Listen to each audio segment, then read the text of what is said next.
Durante o seminário de finalização do GT Petros, o Dr. Vergara fez suas colocações. Prestem bastante atenção.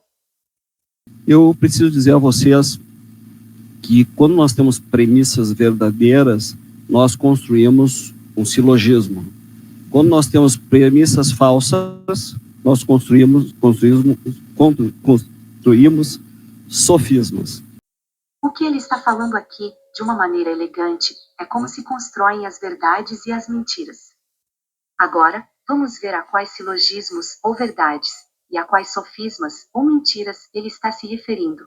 Essa questão do artigo 48, dizer que a permanência do artigo 48 implicaria em violação da paridade contributiva é um sofisma.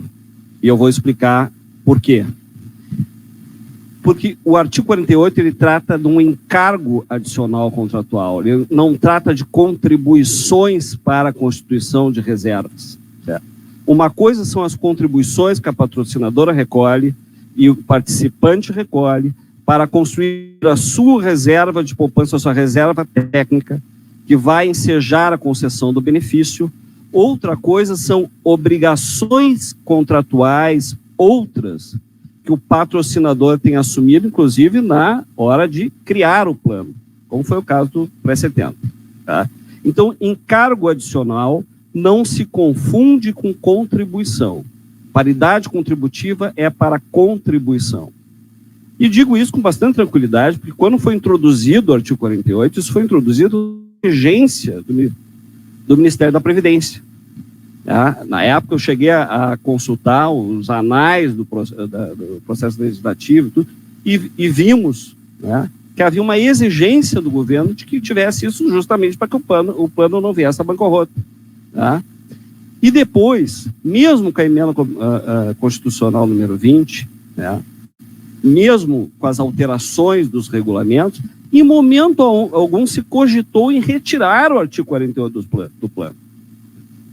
E a Petrobras, se tivesse tanta certeza assim de que o artigo feria a paridade contributiva, teria feito uma ação anulatória dessa cláusula.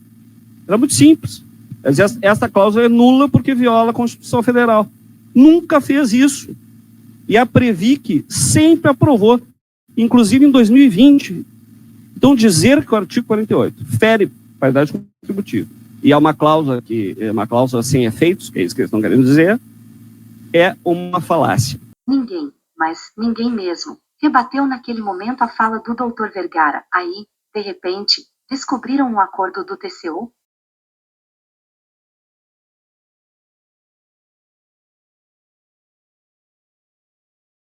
Acredito que esse é o desafio. Nos grupos são queixas e reclamações sem fim. Até há propostas, mas não há conexão com quem negocia ou quem decide, somente as reclamações crescem. Deve haver alguma forma de fazer com que os representantes dos assistidos conheçam e se comprometam com os anseios dos aposentados. No entanto, são agredidos. Fica complicado mesmo.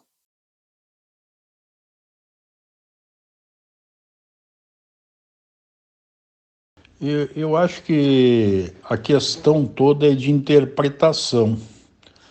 Você diz que deve haver alguma forma de fazer com que os representantes dos assistidos conheçam e se comprometam com os anseios dos aposentados, né? No entanto, você comenta que eles são agredidos, o que o diz que há muitas reclamações, né? É interessante porque o que a gente tem comentado nos grupos de uma forma mais técnica, mais voltada para esclarecimento, eu não vejo agressões. Agressões, elas vêm do lado de lá, de parte do GT, quando dizem que nas redes sociais estão mentindo. Isso é uma agressão, porque se a gente estiver mentindo, por que essas pessoas que participam do GT, das comissões, e estão presentes no nosso grupo, no Cabeças Brancas principalmente, por que eles não vêm esclarecer? Por que eles não debatem essa proposta ou as críticas que recebem? Deveriam vir dar luz a essas reclamações? Não, eles estão omissos. Simplesmente leem e não comentam nada. Por que não comentam? Será que estamos errados na hora que se aponta que existem dívidas da patrocinadora e que essas dívidas não estão sendo abordadas? Que essas dívidas são as principais causas dos déficits e que se elas fossem quitadas não haveria déficit e não haveria também PEDs? Por que eles não esclarecem isso? O próprio dossiê do GT está lá presente, isso que a gente está argumentando. Por que esse dossiê não é parte dessa proposta? Por que a proposta chegou numa conclusão, como foi dito, tanto na entrevista do Paulo César, representando o GT e a FUP, como também nessa entrevista agora, nessa live, essa vídeo que foi feita das federações lá na Ambep, e que eles chegam à conclusão, olha só, a conclusão de que é preciso criar um novo plano. Eles não chegaram a conclusão nenhuma. Quem chegou a essa conclusão foi a patrocinadora. A patrocinadora está impondo isso. Isso não foi fruto de negociação. Isso foi fruto de omissão de negociação e aceitação por parte de nossos representantes. Eles estão se submetendo à patrocinadora. É isso que está acontecendo. Por que eles não vêm a público desmentir o que está sendo dito? Não, eles preferem se omitir e simplesmente aceitar aquilo que está sendo imposto pela patrocinadora.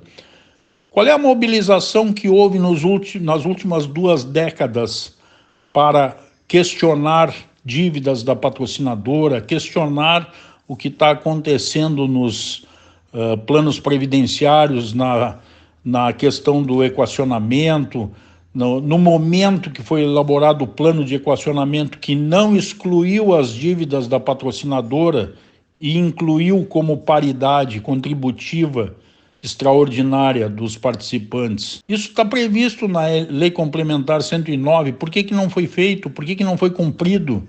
Por que não foi questionado pelas entidades sindicais? Simplesmente estão aceitando que devemos pagar o PED. É isso que está sendo feito. E o que está sendo negociado não é a exclusão do PED por nossa parte. É simplesmente reduzir o PED, mas mantendo no nosso contra-cheque aquilo que é responsabilidade da patrocinadora pagar. Dívida não se equaciona, dívida não existe paridade, existe pagamento por quem deve, e os credores somos nós. Então, há uma falácia sendo desenvolvida, sendo aceita por nossos representantes e nos empurrando goela abaixo. É isso que está acontecendo. Não houve negociação nenhuma, houve apenas aceitação. É isso que está acontecendo. Então, eu acho que o que é preciso é haver honestidade no apresentar a proposta, no apresentar a negociação como aconteceu. E isso não está ocorrendo. O que fica complicado realmente é a gente aceitar uma dívida que não é nossa, pagar um equacionamento que não temos responsabilidade por ele, e o que está na legislação está sendo distorcido usando a paridade. Uma paridade que surgiu numa lei de 2001 e que a dívida é anterior, começa lá em 84 e nunca foi paga nem cobrada. Onde está sendo cobrado? Nos processos judiciais que a empresa diz que a possibilidade de vitória nossa é remota, só que se é remota, por que ela está reivindicando a transação judicial? Se ela reivindica essa transação judicial, é porque essa condição remota não é tão remota assim. Ela tem medo de que isso seja cobrado, de que vá a julgamento de mérito e ela tenha que pagar, que mude o judiciário dessa condição de atrelamento político e a decisão venha a ser favorável a nós. E ela tenha que assumir os 42 bi que ela não está assumindo e botou metade na nossa conta usando a paridade da LC 109. Simplesmente isso. O que precisamos é ter coragem de cobrar o correto e reivindicar aquilo que temos direito. e não entregar nossos direitos do plano BD em troca de um plano CD e assumir as dívidas que são da patrocinadora. E essa é a questão que tem que ser discutida e colocada na mesa, e não está sendo. Espero que isso fique claro a todos nós.